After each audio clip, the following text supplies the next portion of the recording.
Crónicas de espanto. Bienvenidos a la casa del terror. Los mejores relatos de terror hechos en casa, artesanales. Comenzamos.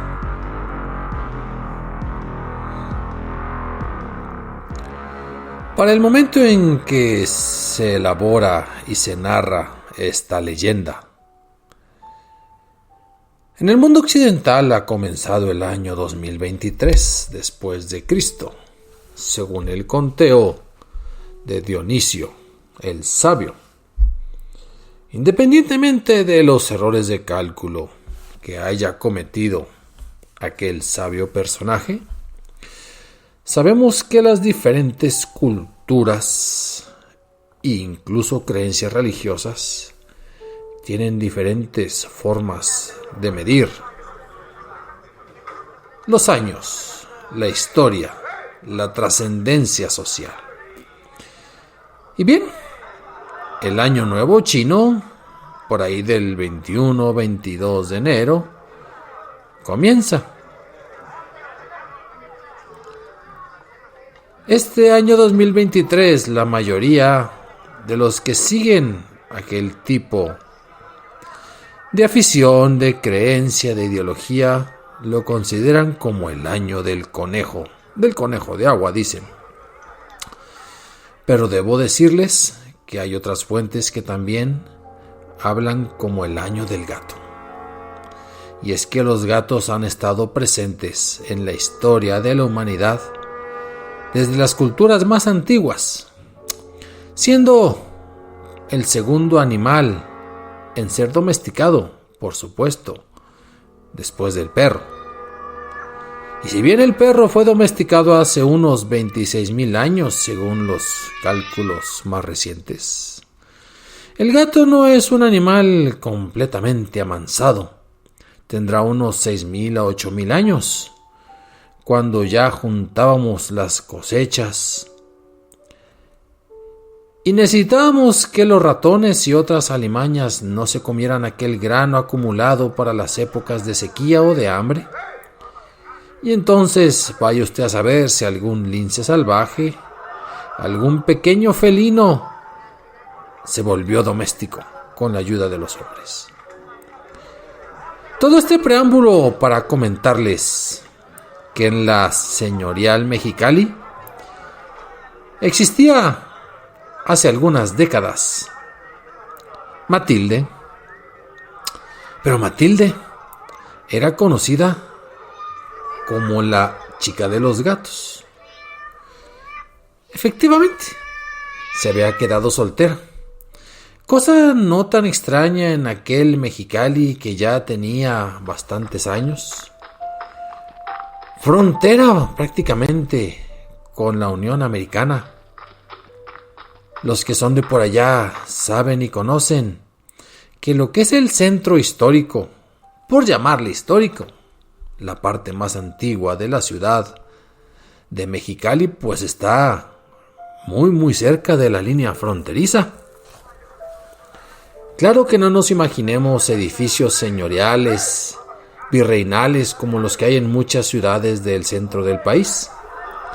Pero Mexicali tiene su propia historia bastante interesante, con la llegada de muchos migrantes de origen oriental, en genérico de origen chino, dicen, que ayudaron a construir el ferrocarril tanto en Estados Unidos como también en México, pero también que construían otro tipo de obras, que ponían sus tiendas, no solo tintorerías de antigüedades, lugares de comida china de los mejores del país.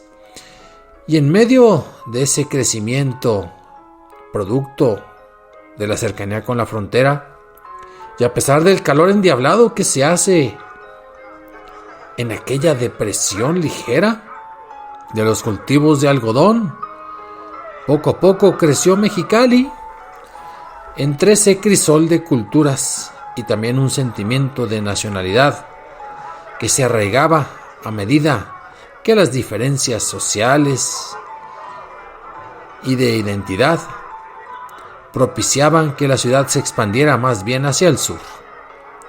Ese era el entorno en el cual Matilde, la chica de los gatos, no se casó. Y allá por sus 30, que ya para muchos de la época, hablo de los 70s, se consideraría una solterona, pues ella empezó a adoptar gatitos.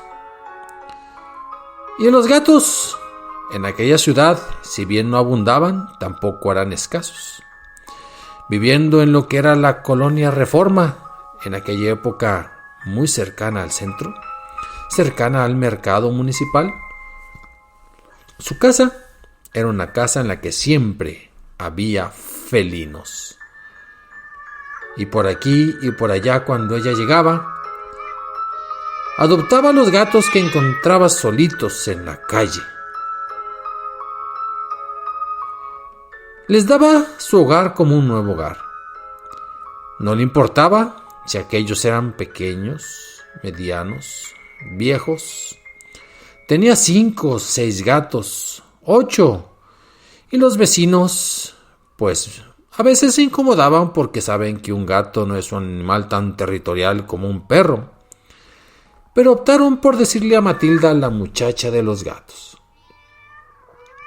Una noche, sin embargo, estando a punto de irse a dormir, escuchó que alguien rozaba su ventana. Una especie de golpes y rasguños. No sabía si quizás algún niño pedía ayuda. En pleno verano hace un calorón del demonio, ahí en Mexicali. Y las casas, la mayoría de las casas de aquella época eran de un solo piso. Entonces se asomó y con sorpresa vio unos enormes ojos de color amarillo. No era un niño, no era un vecino. Se trataba de un gran gato negro que quería entrar a su casa. Cosa extraña, los gatos no llegaban a su casa. Ella encontraba a los gatos en la calle con los vecinos, quien se los cuidaba porque sabían que sin duda ella los adoptaría. Era el primer gato que le llegaba así por su propia voluntad. Pero siendo Matilde cariñosa con aquellos mamíferos, sin dudarlo, lo dejó entrar. El gato, confianzudo, inmediatamente subió a su cama. La muchacha lo bajó, insistió en subir. Le vinieron recuerdos de sus padres que hace poco habían muerto y la muchacha empezó a llorar. Se rindió. Le dio un trato preferencial a aquel gato negro, solo por aquella vez. Dejó que durmiera con ella en la cama. Pero sería la primera de muchas noches. Y pasaron los días, y entre maullidos y latas de atún o de otros alimentos, ella salía a trabajar. Se dio cuenta de que aquel negro felino tenía un comportamiento diferente al de los demás. Era muy cariñoso con la joven. Se portaba, diríamos nosotros, casi como perro. La seguía a todas partes y a todas horas en la casa. Y los demás gatos estaban un tanto despegados. Y pasaron los días y cuando regresaba, el gato negro la recibía. Sin embargo, había un gato menos que los que ella tenía. Lloraba, porque a pesar de que los trataba bien, se alejaban. Ya lo sabemos. En los 70, ¿quién ponía un aviso por un gato perdido? En los 70, ¿quién se preguntaría para organizar una redada de vecinos y buscar a aquellos gatos? Ya tendrían otro albergue y otro que los quisiera. Pero pasaban un día y otro gato abandonaba el hogar. Ya solo quedaban 5 gatos más el gato negro, posesivo, que se quedaba con ella a todas horas, a veces todo el tiempo posible, su compañero de cama. Sin embargo, pasaron los días y se fueron yendo los demás gatos, y no se preguntaba ella más que: ¿tendré la culpa yo? ¿Será que el gato negro se pelea con ellos cuando yo no estoy y los obliga a alejarse? Y sí, buscaba en el patio de su casa, buscaba en el bote de basura. No había señal de violencia felina. Y pasaron los días. Ella se iba y regresó de trabajar. Ya solo quedaban una gata y el gato negro. Y ella regresó, abrió la puerta. Ahí estaban los dos gatos a la puerta. Lo recibió, pero tomó en sus brazos a la gatita, y eso enfureció mucho al gato negro. Los ojos del extraño animal cambiaron de color. Su gruñido de repente fue tan fuerte que pareció el grito de un ser humano. Y entonces empezó a atacar a la gata de manera feroz. Saltó entre los brazos de Matilda y ella intentó separarlos. Sin embargo, en cuestión de segundos, aquel gato maligno mató a la pequeña gatita y se lamió las garras. Sin embargo, ella empujó al gato hacia afuera. Ya no lo quería. Estaba completamente triste. Ahora sí estaba convencida de que aquel gato había corrido a los demás felinos que eran sus compañeros de casa. Lo corrió, lo empujó, cerró las ventanas, pero el gato se quedó en la ventana en la cual entró, esperando día y noche. Tomó al otro gato, lo enterró en el patio.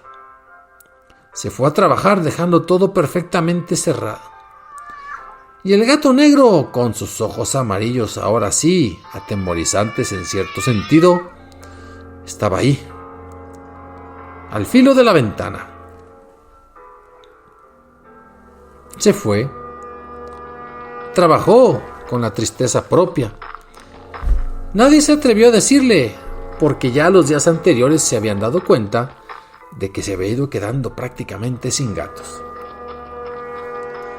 El punto es que ella regresó de trabajar y no vio al gato negro. Abrió la puerta y, para su sorpresa, el gato estaba ahí, adentro, esperándola, más grande, con su mirada endemoniada, y saltó sobre ella, arañándola brutalmente. Ella solamente podía ir para acá y para allá, ya que el gato la arañaba, y con un dejo de animal prohibido para los humanos, como salido de un cuento demoníaco, enredó su cola en el cuello de la chica y apretó fuertemente. Apretó y apretó hasta matarla. No se pudo hacer nada más. Salió corriendo aquel gato maldito y se perdió en la oscura noche. Y así transcurrieron las horas, y al día siguiente no fue a trabajar. Entre amigos preguntaron qué había ocurrido. Alguien fue, tocó la puerta de la casa. Nadie abrió, pero se alcanzaba a ver a través de las ventanas que estaba ya tirada. Fueron por un cerrajero. Ya se había corrido el rumor de que quizás Matilde había sido asesinada. Abrieron la puerta y sus compañeras de trabajo gritaron y lloraron al tiempo que los demás comentaban, porque sí, efectivamente, ahí estaba el cuerpo de Matilde en el piso.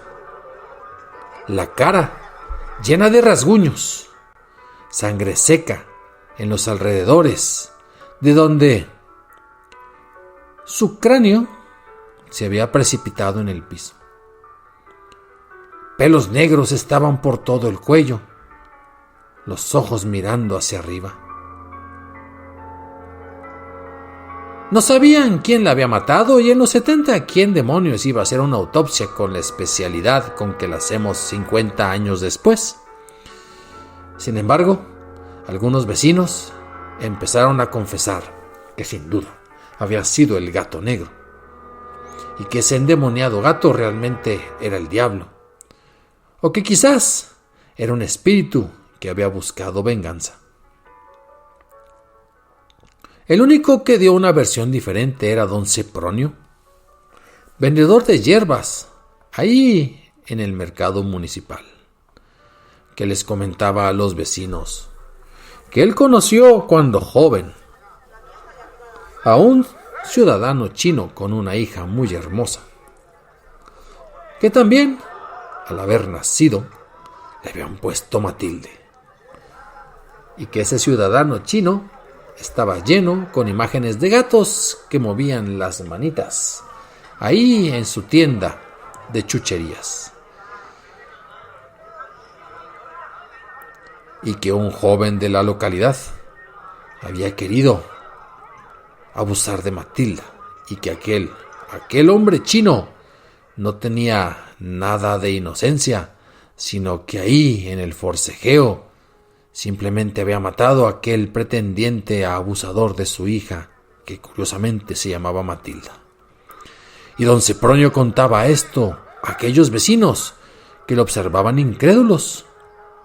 Para él la explicación era muy clara. El cuerpo de aquel criminal sí descansaba, mas no su alma. Y al haber muerto enfrente de aquella tienda en el mercado municipal, quizás no había optado por reencarnarse en un gato que quiso ensañarse con otra Matilde, al punto de que dormía en su cama. Los vecinos escuchaban esta versión de don Sepronio y, aunque dudaban de la misma, acompañaban en su pésame a las amigas de Matilda, y otros sí daban crédito a aquel gato maldito que quizás era un felino que estaba poseído por el alma de aquel fallido abusador. Y desde entonces, ahí en la colonia Reforma, decían que veían a veces saltando los tejados por las noches a un gato negro de increíbles ojos amarillos, que maullaba fuertemente y que también buscaba casa para vivir, y que los mismos vecinos, en prevención de algún incidente como el que se contaba, que se volvió leyenda, no le daban espacio. Preferían tener un perro para ahuyentar al gato cachanilla, al gato maldito. Ya lo saben, mientras podamos podrán disfrutar de nuestros relatos 2 veces a la semana. Escriban, opinen, asientan, disientan, cooperen, crónicadespantocero@gmail.com. Me pueden escuchar en cualquier aplicación de podcast, la plataforma que usted prefiera: Spotify, TuneIn, Apple, iHeart, Castbox, incluso en YouTube. Y nos vemos en la próxima leyenda. Esto es Terror Hecho en Casa.